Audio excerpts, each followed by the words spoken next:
नमस्कार दोस्तों, हमारे YouTube चैनल ओम प्रकाश बिंद एजी पर आपका स्वागत है। दोस्तों, यहाँ पर हम लोग देखेंगे एग्रीकल्चर के क्विज जो टेलीग्राम पर उपस्थित हैं। दोस्तों, आपको बता दें कि यह हमारा दूसरा वीडियो है और पहला वीडियो, इसका लिंक आपको इस वीडियो के नीचे मिल जाएगा, पहले वाले वीडियो का जो टेलीग्राम क्विज पोल का है। ठीक है दोस्तों, चलते हैं पहले प्रश्न पर। कैम पौधे होते हैं? तो इसका सही ऑप्शन पहला है, जैसा कि ट्रिक लगा है सही का, तो इसका सही ऑप्शन पहला है कैक्टस, खजूर, अनानास। दोस्तों, आपको बता दें यहाँ पर कि बाजरा, मक्का SC4 प्लांट हैं और धान, गेहूँ और जौ SC3 प्लांट हैं। चलते हैं अगले प्रश्न पर। टेस्ट वेट कितने दानों का भार होना चाहिए? दोस्तों, यहाँ पर मिस टाइपिंग हो गया या फिर यहाँ इसमें थोड़ा सा गलती हो गया है। कितने होना चाहिए? दानों का भार होता है। टेस्ट वेट कितने दानों का भार होता है? तो इसका सही ऑप्शन दूसरा है, 1000 दानों का भार होता है, या सीड्स कह सकता है या फिर बीज कह सकता है। चलते हैं अगले प्रश्न पर। सीड इंडेक्स कितने दानों का भार होता है? तो इसका सही ऑप्शन पहला है, 100 दानों का भार होता है, या 100 सीड्स होते हैं या बीज होते हैं उनका भार होता है, जिसे सीड इंडेक्स के रूप में जाना जाता है। इसका सही ऑप्शन पहला है, 100। अगला प्रश्न है, फादर ऑफ टिलेज, भू परिष्करण के पिता कौन है? इसका सही ऑप्शन तीसरा है, जेथरो टूल। अगला प्रश्न है, चावल में कौन सी प्रोटीन पाई जाती है? तो इसका सही ऑप्शन तीसरा, ओराइजिन। और आपको बता दें कि जो पहला है ग्लूटीन, यह गेहूं में पाया जाता है, यह गेहूं का प्रोटीन है। अगला प्रश्न है, जादुई धान, मिरेकल राइस, धान की कौन सी किस्म को कहते हैं, या फिर भारत का जादुई धान किसे कहा जाता है? तो IR8, IR8 को कहा जाता है। इसका सही ऑप्शन दूसरा है। अगला प्रश्न है, वसा में घुलनशील विटामिन कौन कौन सी है? तो इसका सही ऑप्शन तीसरा है, ADEK। इसको याद करने का सही तरीका है, आप याद कर सकते हैं, एडेक। अगला प्रश्न है, और जो BC है ये जल में घुलनशील होते हैं। अगला प्रश्न है, गाय का दूध हल्का पीला रंग किसके कारण होता है? तो इसका सही ऑप्शन पहला है, कैरोटीन। अगला प्रश्न है, खुरपका मुंह पका, फुट एंड माउथ डिजीज, जिसे शॉर्ट फॉर्म FMD डिजीज भी कहता है, रोग किसके कारण होता है? तो यह इसका सही ऑप्शन तीसरा है, वायरस, विषाणु कारण होता है। अगला प्रश्न है, एंथ्रेक्स रोग किससे होता है? तो इसका सही ऑप्शन पहला है, जीवाणु के कारण, बैक्टीरिया कारण होता है। अगला प्रश्न है, रानीखेत या फिर न्यू कैसले बीमारी मुर्गियों में किसके कारण होता है, किसके कारण से होता है? तो इसका सही ऑप्शन पहला है, विषाणु के कारण होता है, विषाणु या फिर वायरस के कारण होता है। इसका पहला ऑप्शन सही है। चलते हैं अगले प्रश्न पर। अंडे का बाहरी कवच अर्थात जो सेल है किस पदार्थ से बना होता है? तो इसका सही ऑप्शन तीसरा है, कैल्शियम कार्बोनेट। यह प्राकृतिक चूना होता है। अगला प्रश्न है, असील मुर्गी की किस्म किस प्रकार की है? तो इसका सही ऑप्शन पहला है, लड़ाई एवं मनोरंजन के लिए। अगला प्रश्न है, मुर्गे की किस किस्म का मांस काला होता है? तो इसका सही ऑप्शन चौथा है, कड़कनाथ का। इसका मांस और अंडा भी दोनों काले होते हैं, ब्लैक होता है। अगला प्रश्न है, अंगोरा नामक का किससे प्राप्त होता है। दोस्तों यहाँ पर सही से इसका प्रश्न का सही टाइपिंग नहीं हो पाया है। इसका ऐसे प्रश्न होना चाहिए, अंगोरा नामक ऊन किससे प्राप्त होता है। तो इसका सही ऑप्शन दूसरा है, खरगोश से।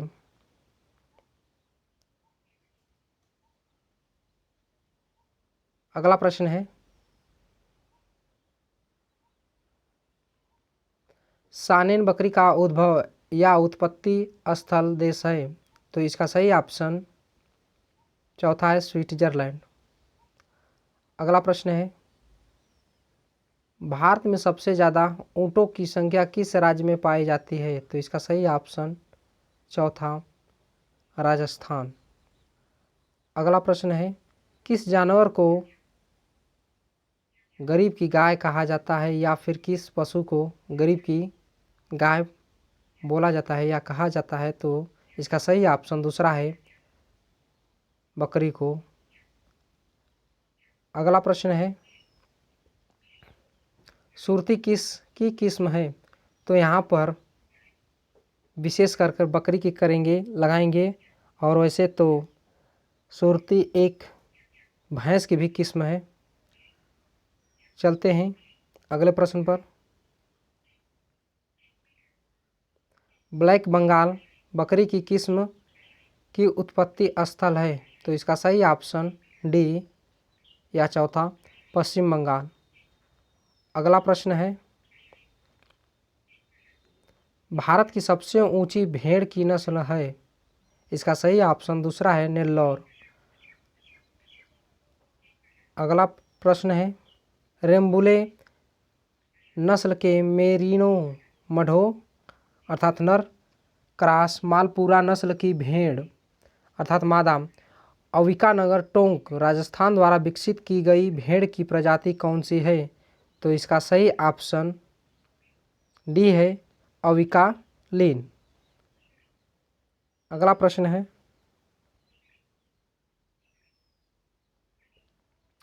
विश्व में सर्वाधिक दूध देने वाली भैंस की नस्ल है। तो इसका सही ऑप्शन दूसरा है, मुर्रा। अगला प्रश्न है,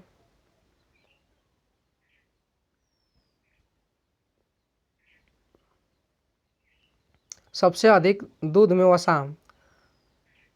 13% भैंस के किस प्रजाति में पाया जाता है। तो इसका सही ऑप्शन तीसरा है, भदावरी में। इसके दूध में सबसे ज़्यादा फैट या वसा पाया जाता है, जिसका मान 13% होता है अर्थात 13%। अगला प्रश्न है, FAO food and agriculture organization का मुख्यालय कहाँ है। तो इसका सही ऑप्शन पहला है, रोम, इटली। अगला प्रश्न है, FRI फॉरेस्ट रिसर्च इंस्टीट्यूट कहाँ स्थित है। तो इसका सही ऑप्शन पहला है, देहरादून, उत्तराखंड में। अगला प्रश्न है,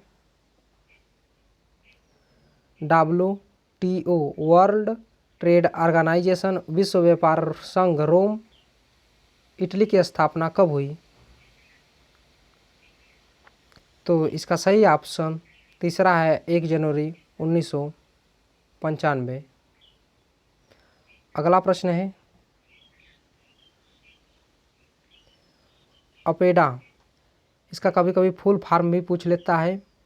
APEDA agricultural and processed food product export development authority कहाँ स्थित है। तो इसका सही ऑप्शन तीसरा है, नई दिल्ली।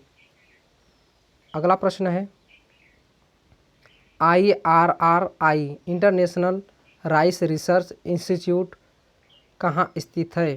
तो इसका सही ऑप्शन डी, मनीला, फिलीपींस। इसकी स्थापना 1960 में हुई थी। अगला प्रश्न है, सिमिट, इसका कभी कभी फुल फॉर्म या फिर इसका स्थान पूछ लेता है। तो इसका देख लेते हैं, इंटरनेशनल सेंटर फॉर मेज एंड व्हीट इम्प्रूवमेंट संस्थान कहाँ स्थित है।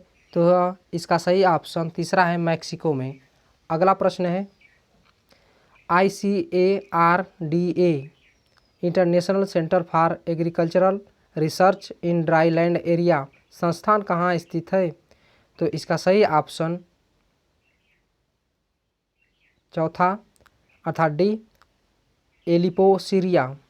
अगला प्रश्न है ICRICAT international crop research institute for semi arid tropics अंतर्राष्ट्रीय अर्ध शुष्क क्षेत्र फसल अनुसंधान संस्थान कहाँ स्थित है? तो इसका सही ऑप्शन पहला है हैदराबाद, भारत में, जिसकी स्थापना 1972 में हुई थी। अगला प्रश्न है NBPGR national bureau of plant genetics resources संस्थान कहाँ स्थित है? तो इसका सही ऑप्शन चौथा है नई दिल्ली। अगला प्रश्न है NBAGAR national bureau of animal genetics resources कहाँ पर स्थित है?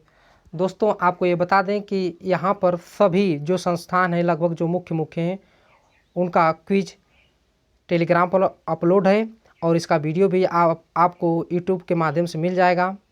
ठीक है दोस्तों, और हमारे चैनल को नए हैं तो यूट्यूब चैनल को सब्सक्राइब करें और टेलीग्राम चैनल को ज्वाइन कर लें। ठीक है दोस्तों, चलते हैं अगले प्रश्न पर। National bureau of animal genetics resources कहाँ पर स्थित है? तो इसका सही ऑप्शन चौथा है करनाल, हरियाणा। अगला प्रश्न है CIRG central institute for research on goat कहाँ स्थित है? तो इसका सही ऑप्शन ये है मखदूम, मथुरा, उत्तर प्रदेश। अगला प्रश्न है CSWRI central ship and wool research institute संस्थान कहाँ स्थित है? तो इसका सही ऑप्शन दूसरा है अविका नगर, टोंक, राजस्थान। अगला प्रश्न है CARI central avian research institute कहाँ स्थित है? सेंट्रल एवियन पक्षी रिसर्च इंस्टीट्यूट कहाँ स्थित है? तो इसका सही ऑप्शन दूसरा है इज्जतनगर, यूपी। अगला प्रश्न है SBI, इसका कभी कभी फुल फॉर्म भी पूछ लेता है। ठीक है दोस्तों, क्योंकि एक इसी के नाम पर बैंक का भी है, स्टेट बैंक ऑफ इंडिया। तो यहाँ पर हम एग्रीकल्चर के ध्यान से या पर्पज़ से देखेंगे तो इसका SBI का फुल फॉर्म होगा शुगर केन ब्रीडिंग। तो यहाँ पर हमारा होगा गन्ना प्रजनन संस्थान कहाँ स्थित है? तो इसका सही ऑप्शन तीसरा है कोयम्बटूर, तमिलनाडु। अगला प्रश्न है IIVR Indian institute of vegetable research संस्थान या जो सेंटर कहाँ स्थित है संस्थान? तो यह इसका सही ऑप्शन दूसरा है वाराणसी, उत्तर प्रदेश में। भारतीय सब्जी अनुसंधान संस्थान कहाँ स्थित है? तो इसका सही ऑप्शन दूसरा है वाराणसी, उत्तर प्रदेश में। अगला प्रश्न है IISR Indian institute of sugar cane Indian institute of sugar cane गन्ना रिसर्च संस्थान कहाँ स्थित है? तो इसका सही ऑप्शन दूसरा है लखनऊ, उत्तर प्रदेश। इसका सही ऑप्शन दूसरा है। चलते हैं अगले प्रश्न पर। IIPR Indian institute of pulse दलहन रिसर्च कहाँ स्थित है? तो इसका सही ऑप्शन पहला है कानपुर, उत्तर प्रदेश। अगला प्रश्न है IISS Indian institute of soil science कहाँ स्थित है? तो इसका सही ऑप्शन दूसरा है भोपाल, मध्य प्रदेश। अगला प्रश्न है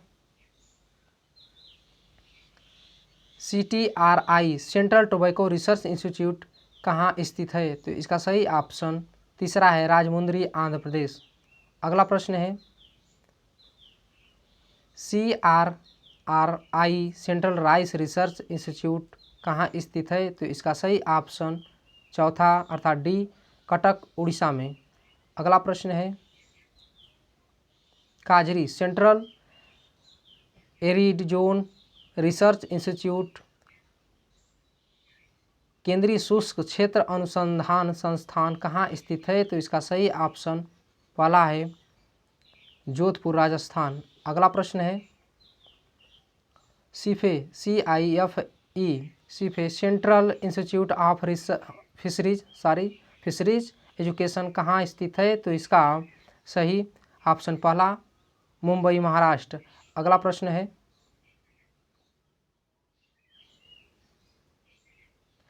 NDRI national dairy research institute कहाँ स्थित है? तो इसका सही ऑप्शन चौथा करनाल हरियाणा। दोस्तों आपको बता दें कि कभी कभी NDRI का फुल फॉर्म अर्थात पूरा नाम पूछ लेता है, तो इसका यही होगा नेशनल डेयरी रिसर्च इंस्टीट्यूट।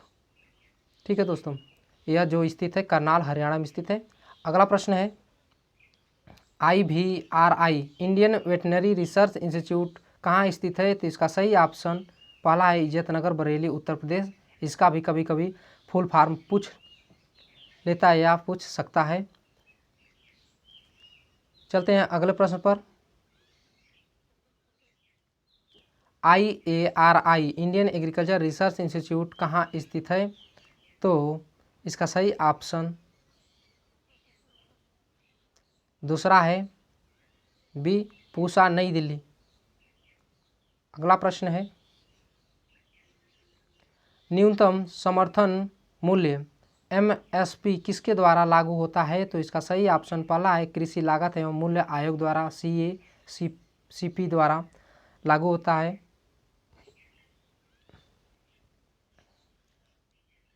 अगला प्रश्न है न्यूनतम समर्थन मूल्य की सरकार घोषणा कब करता है? तो इसका सही ऑप्शन है पहला फसल की बुआई से पूर्व। दोस्तों यह लगभग 23 से 24, थोड़ा कन्फर्म नहीं है लेकिन आप लोग देख लेंगे इसको, 23 से 24 फसलों पर इसका MSP लगता है समर्थन मूल्य। ठीक है दोस्तों, बस आज ही इतना। मिलते हैं जल्द नेक्स्ट वीडियो में, अगले वीडियो में। और टेलीग्राम का लिंक इस वीडियो के नीचे मिल जाएगा दोस्तों। और हमारे चैनल को सब्सक्राइब नहीं किए तो सब्सक्राइब कर लें।